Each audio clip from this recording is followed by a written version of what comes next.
വിശുദ്ധ മത്തായി എഴുതിയ സുവിശേഷം അധ്യായം 4. മരുഭൂമിയിലെ പരീക്ഷ. അനന്തരം പിശാചിനാൽ പരീക്ഷിക്കപ്പെടുന്നതിന് യേശുവിനെ ആത്മാവ് മരുഭൂമിയിലേക്ക് നയിച്ചു.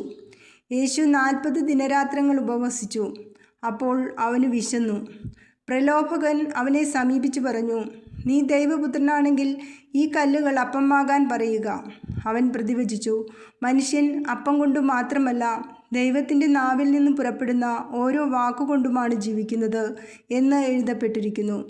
അനന്തരം പിശാച് അവനെ വിശുദ്ധ നഗരത്തിലേക്ക് കൂട്ടിക്കൊണ്ടുപോയി ദേവാലയത്തിൻ്റെ അഗ്രത്തിൽ കയറ്റി നിർത്തിയിട്ട് പറഞ്ഞു, നീ ദൈവപുത്രനാണെങ്കിൽ താഴേക്ക് ചാടുക.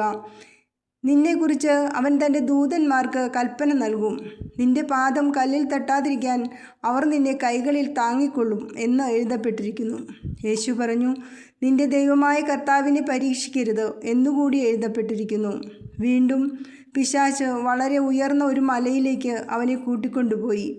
ലോകത്തിലെ എല്ലാ രാജ്യങ്ങളും അവയുടെ മഹത്വവും അവനെ കാണിച്ചുകൊണ്ട് അവനോട് പറഞ്ഞു, നീ സാഷ്ടാംഗം പ്രണമിച്ച് എന്നെ ആരാധിച്ചാൽ ഇവയെല്ലാം നിനക്ക് ഞാൻ നൽകും. യേശു കൽപ്പിച്ചു, സാത്താനെ ദൂരെ പോവുക. എന്തെന്നാൽ നിന്റെ ദൈവമായ കർത്താവിനെ ആരാധിക്കണം, അവിടുത്തെ മാത്രമേ പൂജിക്കാവൂ എന്ന് എഴുതപ്പെട്ടിരിക്കുന്നു. അപ്പോൾ പിശാച് അവനെ വിട്ടുപോയി. ദൈവദൂതന്മാർ അടുത്തു വന്ന് അവനെ ശുശ്രൂഷിച്ചു.